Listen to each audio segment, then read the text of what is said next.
Mallayya Jewellers, Ottupara, Vadakkanchery. Phone 04884232666. മാനന്തവാടിയിൽ ആദിവാസി യുവാവിനെ വലിച്ചിഴച്ച സംഭവത്തിൽ വയനാട് കളക്ടറോട് ഫോണിൽ സംസാരിച്ച് പ്രിയങ്ക ഗാന്ധി.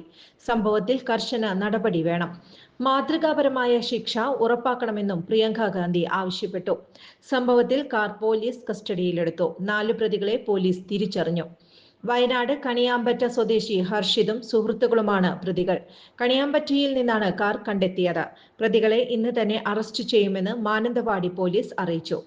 വാഹനം മാനന്തവാടി സ്റ്റേഷനിലാണ് ഇപ്പോഴുള്ളത്. KL 52H8733 എന്ന സെലോറിയോ കാറിനായി പോലീസ് അന്വേഷണം ഊർജിതമാക്കിയിരുന്നു.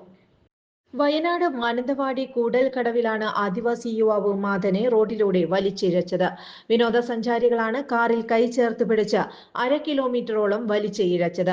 കൈക്കും കാലിനും ശരീരത്തിന്റെ പിൻഭാഗത്തും സാരമായി പരിക്കേറ്റ ആദിവാസി യുവാവ് മാധനെ മാനന്തവാടി മെഡിക്കൽ കോളേജ് ആശുപത്രിയിൽ പ്രവേശിപ്പിച്ചിരിക്കുകയാണ്. വധശ്രമത്തിനാണ് പോലീസ് കേസെടുത്തിരിക്കുന്നത്. കൂടുതൽ വാർത്തകൾക്ക് ഞങ്ങളുടെ ചാനൽ സബ്സ്ക്രൈബ് ചെയ്യുക. ഫേസ്ബുക്ക് ഫോളോ അപ്പ് ചെയ്യുക. വാർത്തകൾ വേഗത്തിലറിയാൻ Anytime News.